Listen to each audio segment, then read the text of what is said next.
Slovakian police have charged a man, described as a politically motivated lone wolf, with the attempted murder of Prime Minister Robert Fico, who was critically ill in hospital after an assassination attempt that shocked the Eastern European nation.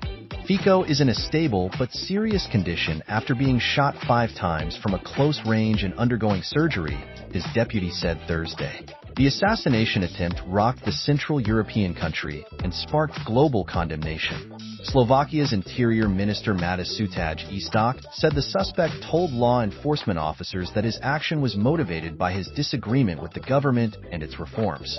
The 59-year-old populist leader, who returned to power last year and whose controversial policy changes have sparked protests in recent weeks, was attacked on Wednesday after an off-site government meeting in the town of Hanlova. Sutaj Istok said the police was pursuing only one investigative theory, that the attack was politically motivated. He said that the suspect told law enforcement officers that he disagreed with Fico's policies and that he decided to act after the recent presidential election, which saw Fico ally Peter Pellegrini emerge as the winner. The reasons the suspect gave were the decision to abolish the Special Prosecutor's Office, the decision to stop supplying military assistance to Ukraine, the reform of public service broadcaster, and the dismissal of the Judicial Council head, Sutaj Istok said. He said the suspect is not a member of any extremist group, calling him a lone wolf who had in the past attended anti-government protests. The alleged shooter has been identified by multiple local media outlets as a 71-year-old man from southern Slovakia. There has been no official confirmation of the identity of the shooter, but his face was clearly visible in some of the video footage of the attack and his subsequent arrest. Slovakian media reported the shooter was a writer and a poet. The Slovak Writers Association said Wednesday that the name identified in the local media was a member of the group. The Prime Minister had approached a small crowd of people waiting to meet him when the suspected gunman in the crowd lunged forward and shot him 5 times from across a security barrier. Footage from the scene showed the injured Prime Minister being bundled into a vehicle by his staff before it speeds away with him inside. Nobody else was injured in the attack. The alleged shooter has been identified by multiple local media outlets as a 71-year-old man from southern Slovakia. There has been no official confirmation of the identity of the shooter, but his face was clearly visible in some of the video footage of the attack and his subsequent arrest. Slovakian media reported the shooter was a writer and a poet. The Slovak Writers Association said Wednesday that the name identified in the local media was a member of the group. Dramatic footage from the scene of the attack shows the gunman approaching Fico and firing at him from close range across a security barrier. The injured Prime Minister is then seen being bundled into a vehicle by his staff before it speeds away with him inside.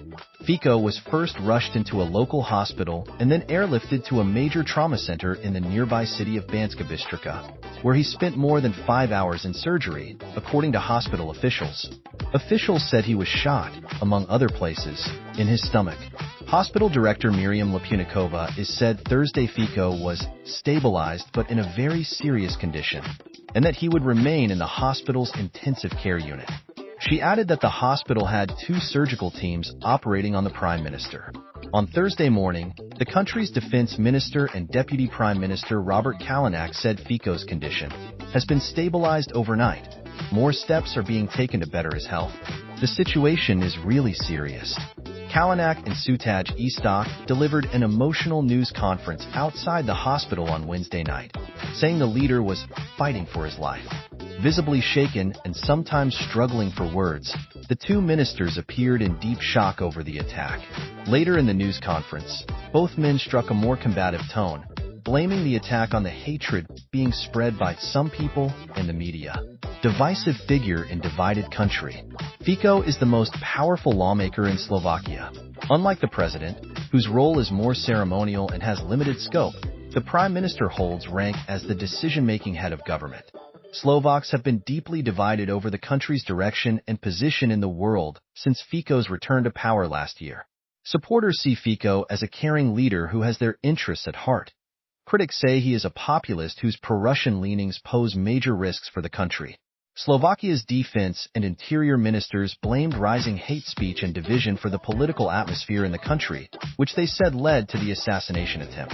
As Prime Minister, Fico made a major U-turn in Slovakia's foreign policy and its previously staunch support for Ukraine, pledging to end the country's military support for Kyiv and promising to block Ukraine's NATO ambitions. The government is also trying to shut down the public service broadcaster and replace it with a new national broadcaster that would be under tighter state control.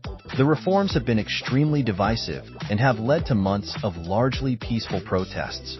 Fico previously served as Slovakia's prime minister for more than a decade, first between 2006 and 2010, and then again from 2012 to 2018.